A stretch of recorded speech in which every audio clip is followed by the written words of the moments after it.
Nigeria to formalize relations with St. Lucia as contact point to nations of Organization of Eastern Caribbean States.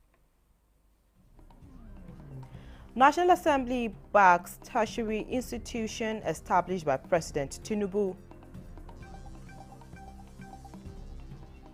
House of Representatives demand breakdown of Rivers State budget.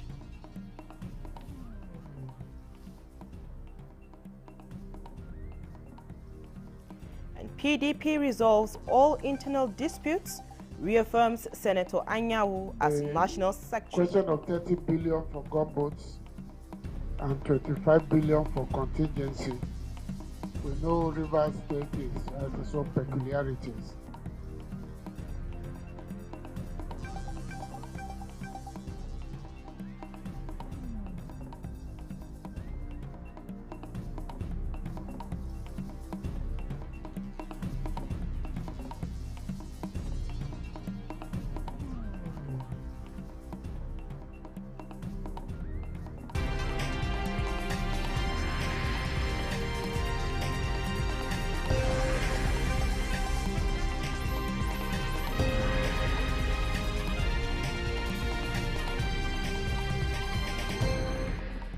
Hello and welcome to the News at 10 on NTA News 24, reaching you live from Abuja. I am Frama Panyi. You've heard the headlines and now the news in full. Nigeria and St. Lucia have expressed readiness to establish cooperation in shared areas of interest for mutual prosperity. President Bola Tinubu confirmed Nigeria's readiness to formalize relations with St. Lucia as a point of contact to member nations of the Organization of Eastern Caribbean States. State House correspondent Musbawood and Wahab reports. President Tinubu of his Sanders ground.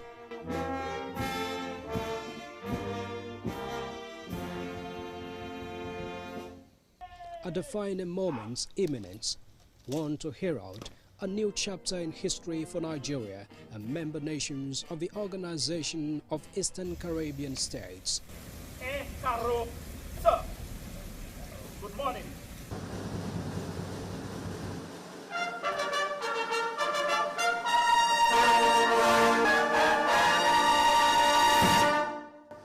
His Excellency, the President of the Federal Republic of Nigeria. All rise. President of the largest black nation in the world is the special guest of the joint session of the Lucian Senate and House of Assembly. Two nations close yet far apart by nature are set to close ranks irrespective of their geographical locations.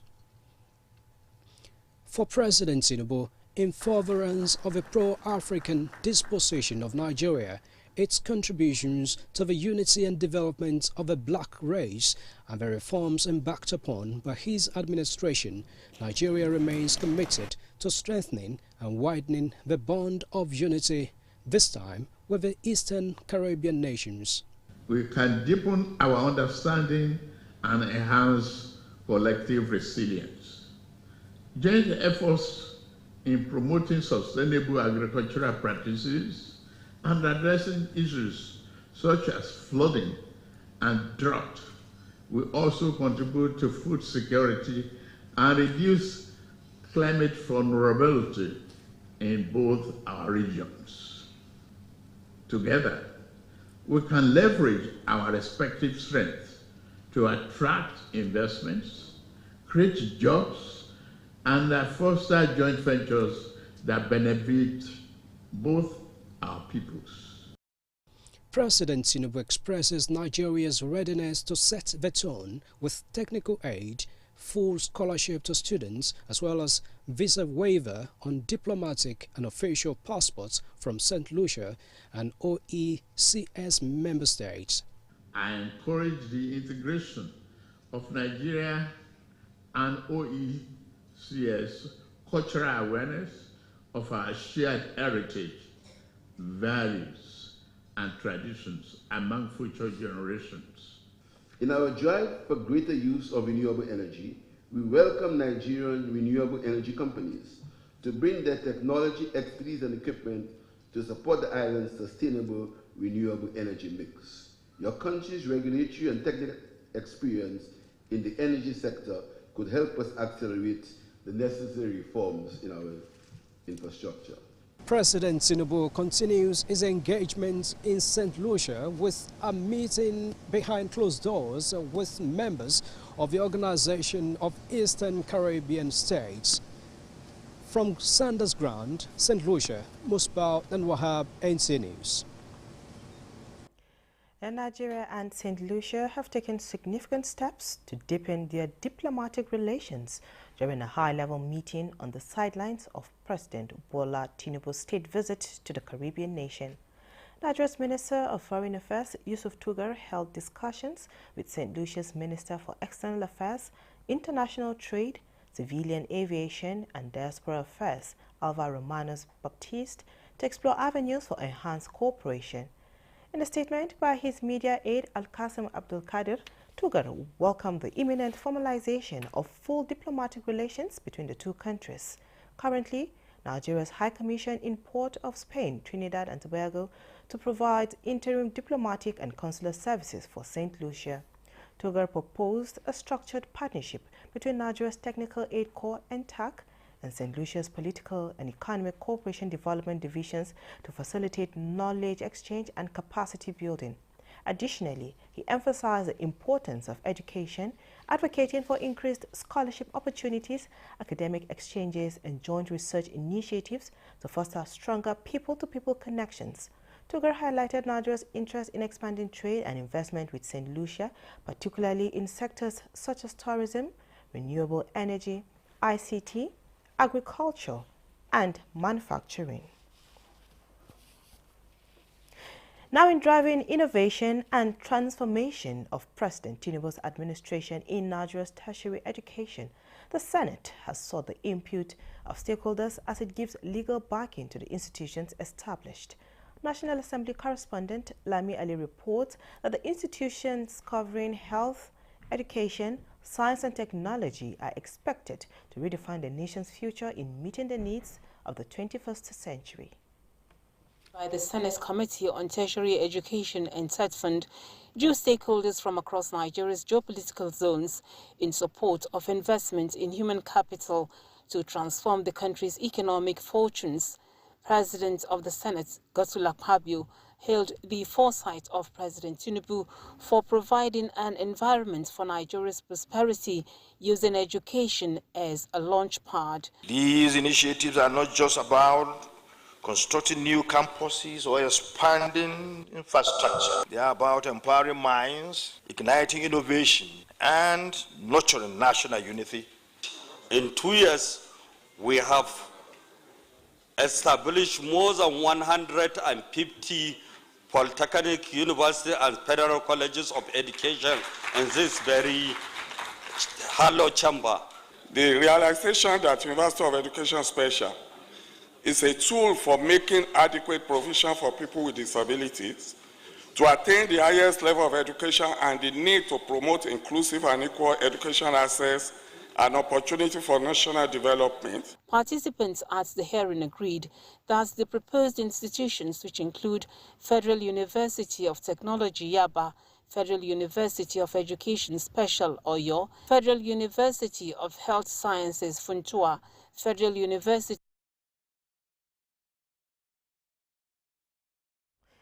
We apologize for the sudden loss of audio in that report. Now, the Senior Staff Association of Nigerian Universities is calling for improved security in Nigerian universities to curb trends of students' molestation and adoption.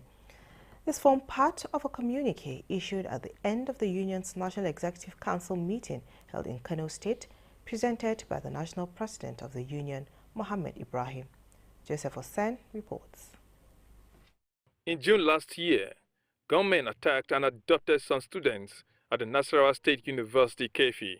This was just after a similar incident at the Confluence University of Science and Technology in Kogi State. These were the two among latest attacks on Nigerian universities by gunmen. The trend is raising concern among the non-teaching staff of universities. We have so many universities that are not even having the comfort of perimeter, fencing. So these people can go in from all directions, to go in and kidnap, workers, and at the end of the day, the parents are also left to go and start paying ransom and so on. Apart from the security challenge, the Nigerian university system has experienced some degree of stability, with none of the university-based unions embarking on strike in the past 2 years. A development the non-teaching staff of universities have acknowledged and feel it is the best moment for the government to sit with the workers and renegotiate some of the working conditions for improved industrial harmony. There is a proviso that after every 3 years, there was need for a revisit of that agreement. Since 2009, upward till today, no renegotiation took place. So there is a clear need for a review of the conditions of service, of salaries and allowances for workers in the universities, and also looking at other emerging trends that has to do with what is obtainable in other climes, because university is universal. Another burning issue is the allocation of just 20% to non-teaching staff unions out of the 50 billion naira earned allowance allotted to university-based unions by the federal government, saying it amounts to marginalization in the university system. Joseph Utsen, NTA News. The federal government has made provisions in the 2025 budget to support youth engaged in vocational training in the country with startup capital. Speaker House of Representatives Tajuddin Abbas stated this while addressing the third batch of graduates of the Shamsuna Ahmed ICT and Vocational Training Center in Zaria, Kaduna State. National Assembly correspondent Mitari Ikben reports. The federal government's vocational center in Zaria is a skill acquisition hub for hundreds of youths seeking to be self-reliant, but startup capital is a challenge for most of them. Rounding off his visit to Zaria to mark 2 years in office, Speaker House of Representatives Abbas Tajuddin is impressed with the craftsmanship of the trainees, advising them to elevate their trade with ICT applications and online presence, while pledging government support. I want to assure you that in the 2025 budget, we have made provision for this particular school to benefit with 100 million naira startup capital. The management of the school will decide on the modus operandi, on the parameters to be used to give results to graduate students, beginning from these students who are graduating today. We thank him very, very much for all this intervention. We also thank the President for supporting Mr. Speaker to bring all these developmental projects to Zaria local government. Speaker Abbas also inspected completed constituency projects in Zaria, including a technology innovation hub, a cottage hospital, and ICT center. In Zaria, Mitaire Ikwen, NTA News. And still, the House of Representatives at her Committee on Emergency Rule in Rivers State has asked the sole administrator of the state, Vice Admiral Ibok Eke Ibas, to submit a breakdown of major items in the 2025 1.48 trillion appropriation bill. At a budget defense session where Vice Admiral Ibas was represented, the lawmakers requested the sole administrator to submit the medium-term expenditure framework that should precede the budget. They also expressed reservation over bulk allocations without breakdown in budget, such as 24 billion naira for CCTV cameras to be installed in the state government house. The question of 30 billion for gunboats and 25 billion for contingency. We know Rivers State has its own peculiarities, but we need additional details for those allocations. The committee also believes that allocating state funds to undertake federal projects without existing agreements is not proper. Even if you met it, you should demand to see that document to be sure that state funds already allocated to the states does not find its way back to the federal government one way or the other. We are not against the project. We are just saying the proper thing should be done. Commended President Bola Tinubu for his intervention, which brought about peace between the suspended governor Siminalayi Fubara and Minister of FCT Nyesom Wike. This is the news at 10 on NTA News 24. We will be back with more reports in a moment.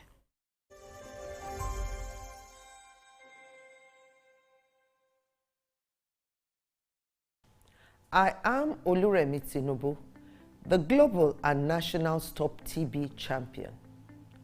Many people have asked why I've chosen to champion the fight against a disease like tuberculosis. My reason stems from a deep personal experience. I once had a friend who unfortunately fell ill and concealed the nature of his sickness until it was too late. Eventually, after he passed, we discovered he had tuberculosis. Sadly, due to the stigma and discrimination surrounding the disease, he would not speak up or seek for help. His death was a painful reminder that we could have intervened and saved a life if only we had known earlier. Tuberculosis is an airborne disease that primarily affects the lungs, but can also impact other parts of the body. Being airborne means anyone, regardless of their socio-economic status, can contract it. In Nigeria, 1 person dies of TB-related illness every 7 minutes, amounting to 206 deaths every day. Globally, 1 person succumbs to TB every 25 seconds, which is a staggering 3,456 lives lost daily. These deaths are entirely preventable because TB is curable if detected and treated early. If you or someone you know has been coughing for 2 weeks or more, coughing up blood, experiencing night sweats, or losing weight drastically, it might be TB. Please visit the nearest government hospital or primary health care center for proper diagnosis and treatment. TB treatment is free in all government and some private health facilities. Let us also remember not to stigmatize or discriminate against TB patients or those who have been treated for TB. Individuals who have been cured of TB cannot infect others. I call on all stakeholders, especially the private sector, to join us in the fight to end TB in Nigeria. Together, we can make a difference. Remember, TB anywhere is TB everywhere. End TB by 2030. Yes, we can.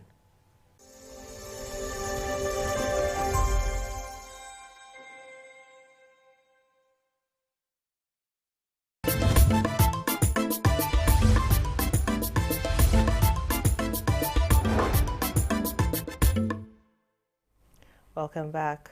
Now talking party matters. The governing All Progressive Congress has fixed 24th of July 2025 for its National Executive Committee meeting for the replacement of its immediate past national chairman, Dr. Abdullahi Umar Ganduje.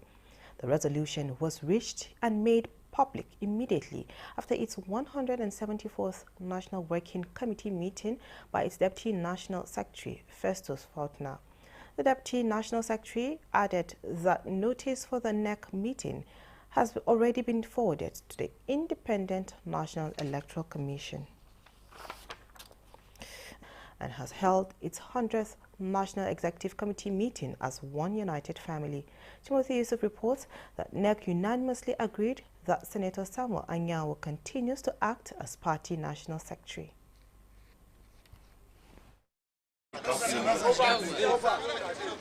It was a chaotic situation this Monday morning at the national headquarters of the PDP. Some leaders scheduled a meeting under the banner of an expanded National Caucus meeting in place of an earlier proposed NEC, while another group insisted NEC must hold as planned. Deployment of security personnel to the premises, however, prevented an impending danger that later forced the party's Board of Trustees to hold its meeting at the Eradua Center, while the governors on the PDP platform held theirs at the Asokoro Bauchi State Governor's Lodge.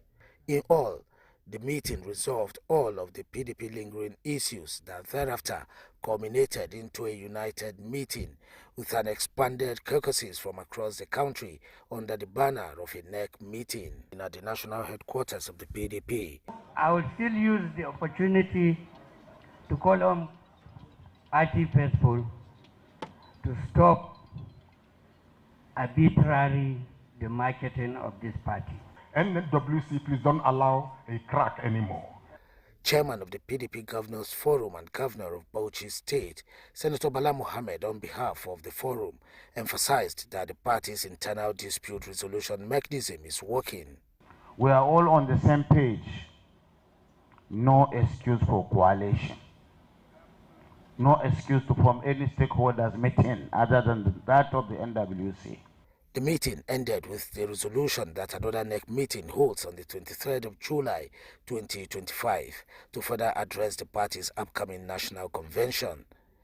Timothy Yusuf, NTA News. And INEC has announced that several proposed political parties seeking registration may be disqualified due to failing to meet the necessary requirements. On Good Morning Nigeria, experts discuss the importance of meritocracy in determining which parties should be allowed to contest at the national level. I think it's a very good omen. Yeah, people are showing interest in political activities, and it's deepening our democracy. By law, Nigeria is a multi-party system. So we have 19 registered political parties as we speak. But there is one dominant party, which is what also happens in many other democracies. If you talk about South Africa, what will come to your mind? ANC. But there are so many other political parties. There is DA, there is EFF, Economic Freedom Party. We must not continue to be followers. We have thinkers, we have wise men, we have scholars, we have able men and women who can think twice as well as initiate political projects. The benefit, significance of the number of these particular political parties, what do they bring to Nigeria? The director initially said it actually frustrates INEC, even by producing the ballot papers. This is one, as well as confusing the electorate. Provided they did their due diligence. If they meet all the requirements, it doesn't matter what the commission feels. The commission will and must register them. So like I mentioned earlier, they themselves, quite a number of them, just have shot themselves in the foot right from the onset. Now, in a resounding show of loyalty and appreciation, the Gumel Emirate has reaffirmed its full support for the All Progressives Congress APC-led administration at both the federal and state levels. Mohammed Musa Askira reports that this endorsement is hinged on the array of impactful developmental projects executed across the Emirate in the last 2 years. The vote of confidence was expressed during the official visit of Jigawa State Governor Mala Umar Namadi to the Emir of Gumel, His Royal Highness Al-Haji Muhammad Ahmed Mohammed at his palace. As part of his engagements, Governor Namadi commissioned a modern skill acquisition center for secondary school students designed to empower youth with practical knowledge and vocational training. He also inspected the remodeled Gumel Township Football Stadium, a legacy project championed by the Gumel Local Government Chairman Lawan Yawu Abdullahi and Senator Babangida Hussein representing Jigawa Northwest Senatorial District. The governor's visit continued with a well-attended town hall meeting where he presented a comprehensive scorecard of his administration's achievements in Gumel Emirate.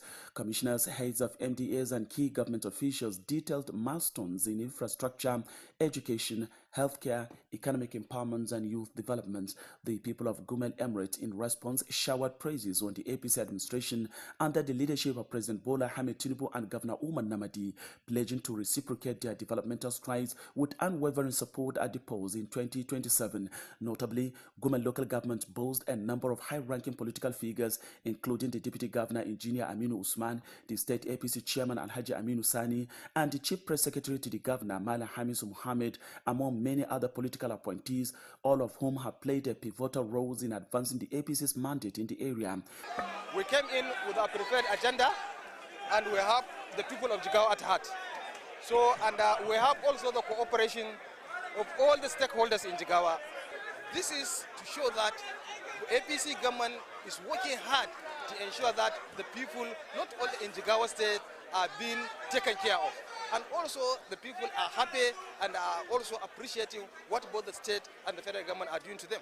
With projects touching lives and policies driving inclusive development, Gumel Emirates stands firmly behind the APC, hopeful for even greater transformation in the years to come. From Dutse, Muhammad Musa Askira, NTA News. You're still watching the news at 10 on NTA News 24. More news after this break. Let's have credible elections at the local government so that these credible people can manage the funds of local government properly. There are a lot of respected traditional rulers in the state who can say, look, enough of this thing. Mr. Governor, welcome. Thank you for coming. When you win, what will you do? I was the first woman that mobilized women within the local government to form the National Council of Women Society by creating awareness in women that they must serve, they must be part of what is happening within their community.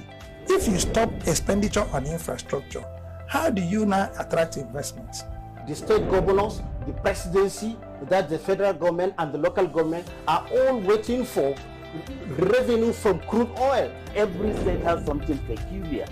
So the emphasis now, if your local government has something peculiar to that particular local government, the emphasis should be keep producing that particular product. We need to do three things. Prevent the ability of the terrorist groups to generate funding, their ability to recruit, and then their ability to access weapons. The traditional ruler gives me a title. I sit in the front row in the church, or if I'm going to mosque and I'm calling people are passing in God's own house. What am I doing? I'm mentoring a new generation who think that the only way to be taken seriously is to be seen to have a lot of money. Good Morning Nigeria, live every weekday between 7 a.m. and 9 a.m. on the network service of the NTA. Welcome back.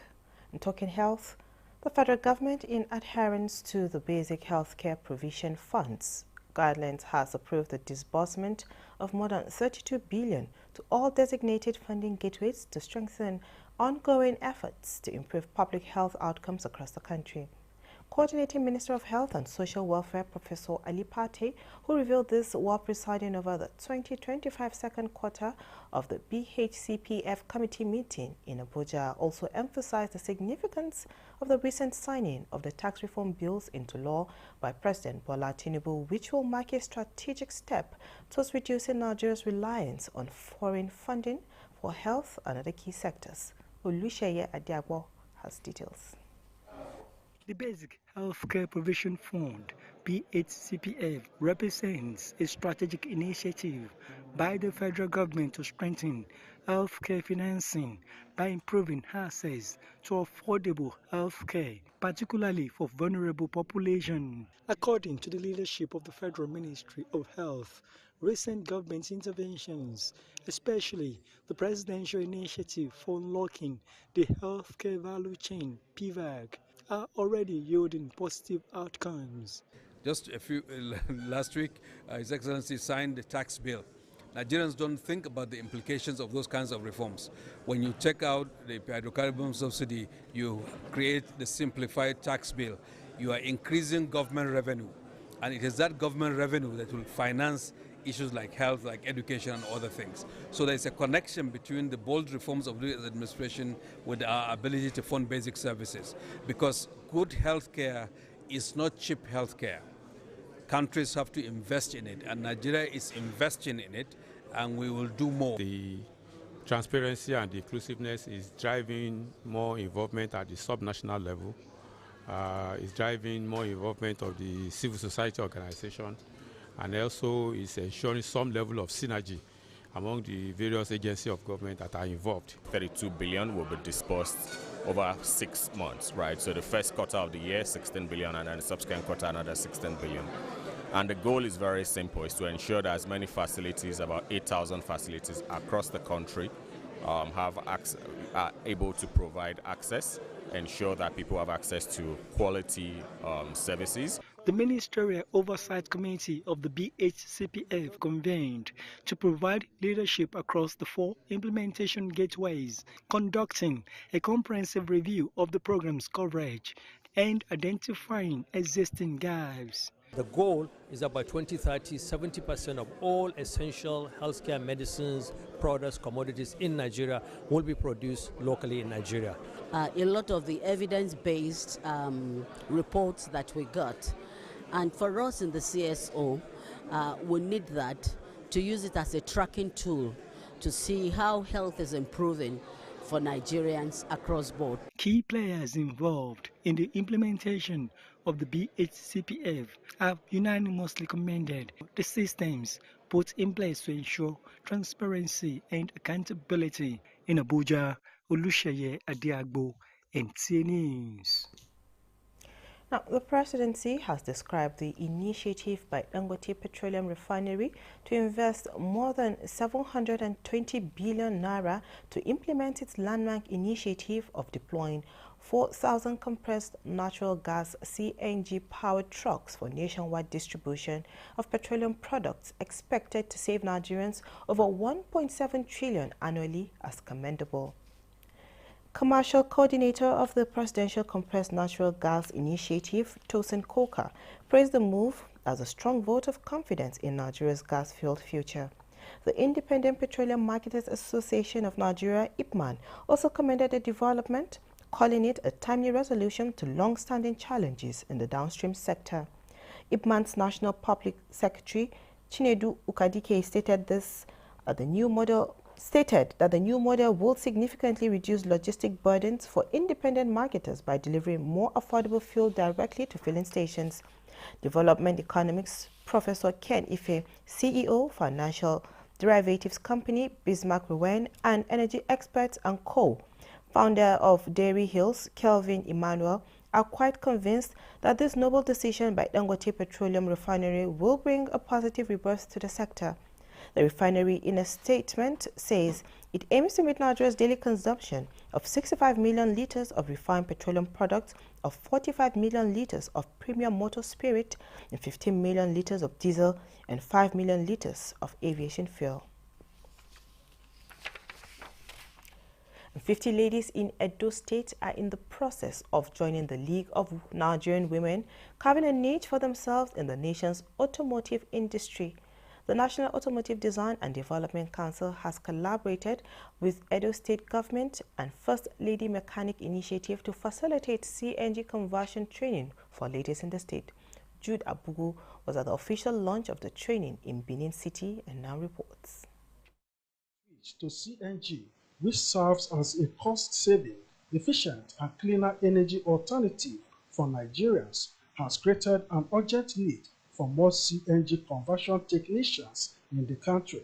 In meeting this rising demand for technicians that will drive the nation's CNG revolution, the National Automotive Design and Development Council is commencing CNG conversion training for women across the country. The Director General, represented at the opening of the training, says the program is in line with the Presidential CNG initiative. We have abundance of gas in Nigeria. So we are now trying to train our people on safety, on how to install the conversions kit, and for people to have rest of mind that wherever they carry their vehicle to, they will get it well done. The partnership with Edo State Government and Lady Mechanic Initiative will equip these pioneers with CNG conversion skills to play important roles in the nation's transition from petroleum to cleaner energy powered transportation system. The training is going to take 1 week today, continue after the graduation. We are going to continue in the workshop.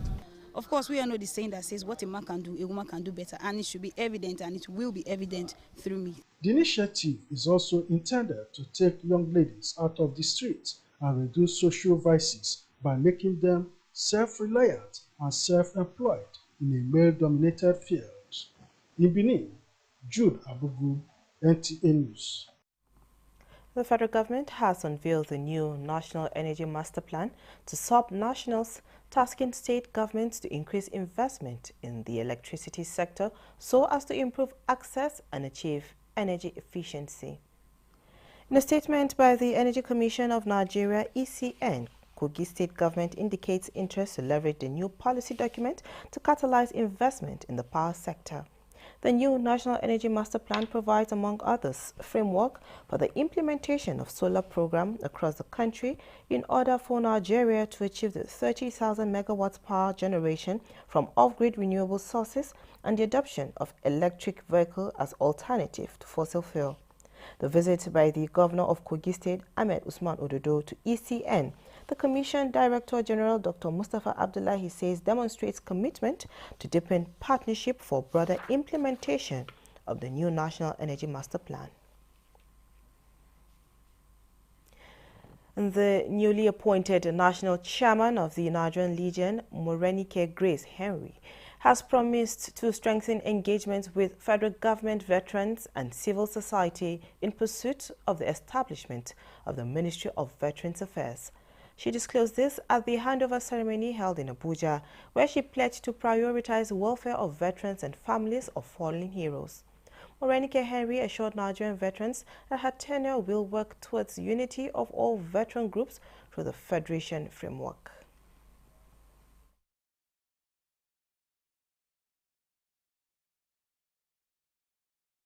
I'm standing before you today with this commitment. I've come to sacrifice for you people.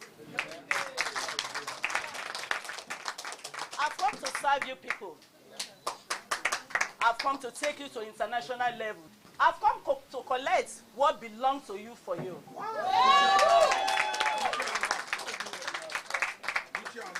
And I will also want you people to support me. As I pass on my party, I do so with confidence and patriotism that Ms. Grace Henry is a woman of integrity, vision, proving commitment to the cause of veterans affairs.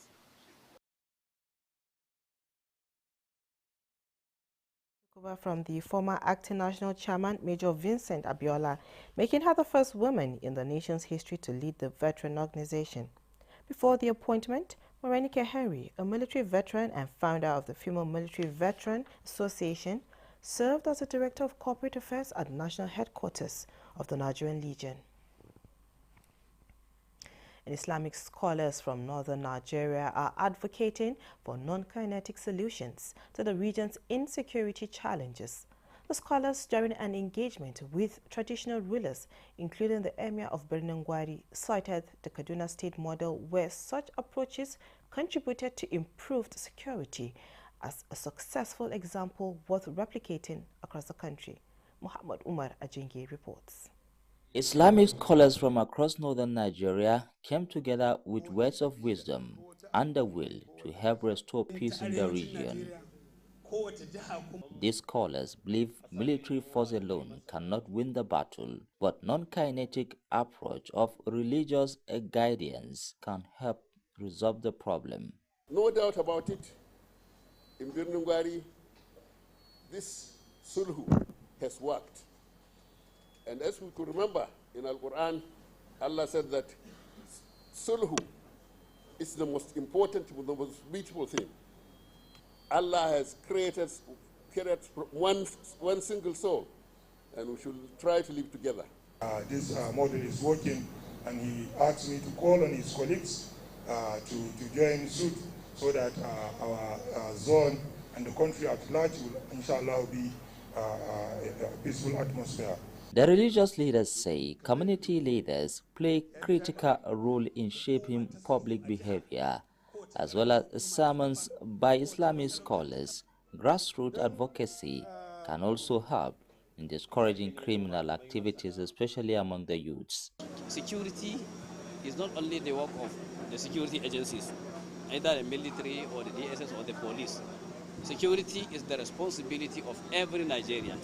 I am calling on Nigerians to rise to the occasions, to support the effort of the federal government. They call for stronger collaboration between religious institutions and security agencies to provide intelligence and promote trust among the people. In Kaduna, I'm Muhammad Marajingi, NTA News. And balancing the demands of football with the rigors of higher education is no easy feat, just as history is filled with examples of talented footballers who, despite their potential, fell short of their goals due to lack of proper support and structure. Recognizing this challenge, Nigerian Tulip International College is driving an initiative aimed at supporting student athletes by providing them with a platform to pursue academic excellence while nurturing their sporting talents. In this report, Oluseyi Adiagbo explores the inspiring journey of a Nigerian footballer, Peter Osayande Edokpolo, who now plays for Portuguese football giant Benfica FC. Yeah, when I was a little boy, I always watched Cristiano Ronaldo because of his discipline and hard work. Pursuing a career in sports with dreams of national pride, international victories and lucrative endorsements is an aspiration shared by many young athletes. For 18-year-old Nigerian striker Peter Osayande Edokpolo, that dream is quickly becoming a reality. From playing for Galadimawa FC in Abuja, Peter has secured a professional contract with Portuguese football giants SL Benfica. The challenges I have is that being in Nigeria, of course, is difficult when you are chasing your dreams. You play football like nobody watch you, but NTIC exposed me, take me to a lot of competition. I will say as well, NU that take me a lot of competition, exposed me to the world for scouts to watch me as well. Peter, while he is studying in the NTIC, Nigerian Tulip International Colleges, he was playing the football and training under NU Sports Academy. Our program we call Educated Champions is 100% scholarship, like academically feeding and accommodation and sport-wise activities, 100% NU Sports Academy and NTIC schools, colleges. They are the one covering all those things. Just only the athletes, they come to NTIC that we selected from under 15 youth games, national youth games. And then while we are collaborating this the great program, let me say, catching at the young age. So we involve the Ministry of Sports now, National Sport Commission. So collaborating with them, we are bringing young students, aim of developing them with balancing education and sport-wise activities. While many young athletes often sacrifice their education to chase sporting success, Peter is breaking that mold.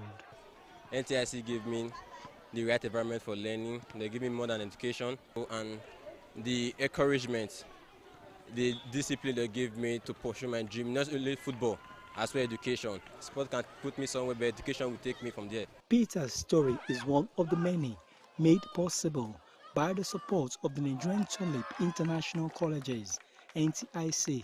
Yeah, actually, we have football, taekwondo, athletics, swimming, basketball. We have field of sports. We are continuing like development program, and our success, like for within 5 years, we have represented Nigeria 11 times with different category, and like set of Peter, for example, we had already 2 of player played national team under 16 and under 17. I want to play in the highest stage. My dream is to play in the first team as well, so everyone can know my name as well. So to make NTIC and NU proud of me. Through its unique model, NTIC is demonstrating that young athletes don't have to choose between academics and sports. They can excel in both. In Abuja, Oluseyi Adiagbo, NTA News. This is the news at 10 on NTA News 24. Here is a recap of our top stories. And deepen our understanding and enhance collective resilience. Nigeria to formalize relations with St. Lucia as contact point to nations of Organization of Eastern Caribbean States.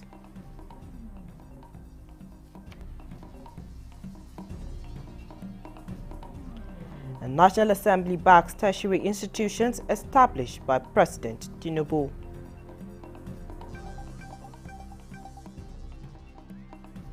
A question of 30 billion for gunboats and 25 billion for contingency. We know Rivers State has its own peculiarities. House of Representatives demands breakdown of Rivers State budget.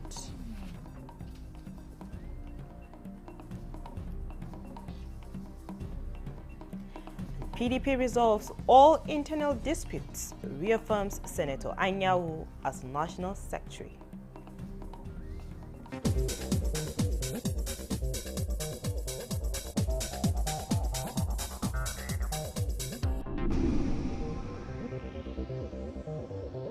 This is NTA News 24. And the Nigeria Social Insurance Trust Fund, NSITF, has compensated 2 beneficiaries to the tune of 23 million naira under its employee compensation scheme. Management of the fund, led by the Managing Director, Barrister Oluwaseun Faleye, presented the checks to the 2 beneficiaries in Lagos. One beneficiary, a widow of a deceased employee, MedPlus, who died in a boat mishap while commuting from home to work, received a death compensation in the sum of over 15 million naira, and a check of the sum of over 7.8 million was presented to a beneficiary who is the staff of Alexander Marius Investment as medical expense refund. Presenting the check to the widow, NSITF Managing Director Faleye says the compensation is in fulfillment of our mandate under the Employee Compensation Act, which is to provide open, transparent, and adequate compensation for all employees or their dependents on accidents, deaths, or injuries occur in course of work. Head of Human Resource MedPlus, Onojobi Tolulope, who represented the company's managing director, thanked NSITF for coming to the rescue of the defendants of the deceased colleague and promised to galvanize fellow human resource practitioners in other companies to enroll their workers in the scheme. And Connected Development Code, in its collective bid to break prevailing stigmas and improve menstrual hygiene, is launching a nationwide advocacy campaign aimed at promoting health education and gender-responsive practices through menstrual hygiene advocacy in Nigeria. Dr. Alabi reports that CODE is partnering HumanX and that non-governmental organization to distribute free reusable sanitary pads for girls in underserved communities across the 6 geopolitical zones. According to UNICEF, a woman menstruates for roughly 9 years of her life, the length of time over 37 million girls in Nigeria have to manage their periods without access to proper menstruation products, and bearing the negative impacts this has on their learning, health, wellness, and happiness. Men can actually talk about period poverty. So that's what we're trying to do, to break down the stigma. This partnership between Connected Development Code and HumanX is to address period poverty with many women and girls in underserved communities, and how girls in Nigeria miss an average of 24% of a school year, which affects their education, with some dropping out of school due to inability to afford menstrual products. Connected Development in 2019 won the SDG Action Award in Bonn, Germany. And for us, we've been working to achieving the SDGs, amplifying voices, and impacting marginalized communities. What HumanX does is a pathway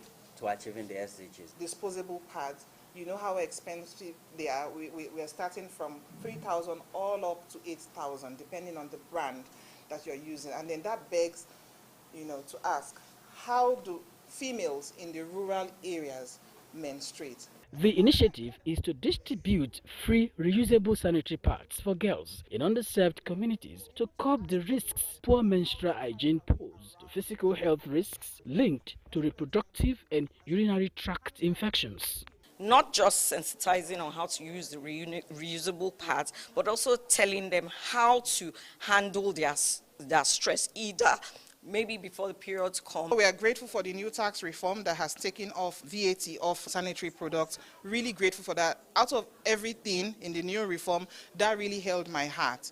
Now, if the government can empower companies that make reusable pads, it will go a long way. We can use this to educate people and empower women with sewing machines, with some of these fabrics, and ensure that they can now learn how to make them, sell them, and make a living out of it. This advocacy is seeking inclusive policies targeted at women and girls in underserved communities as part of efforts to improve health outcomes nationwide. In Abuja, Tope Alabi, NTA News. 5 countries in the West African region, 10 states in Nigeria, and 8 communities in Cross River State have been selected for the West African Flood Response Recovery and Climate Resilience Program. This was made known during a stakeholders engagement on flood response recovery in Calabar. Paul Abel reports that the project is supported by the Italian government and the Nigerian Red Cross Society. Selected cut across all regions of the country, while in Cross River State, Ikam and Abi local government areas are selected with 4 communities each based on latest flood updates on impacted communities. Hence, the stakeholders' engagement is to bring everyone in the state and at the local government level on board to work effectively in strengthening flood preparedness, early warning dissemination, and early action planning towards implementing the project.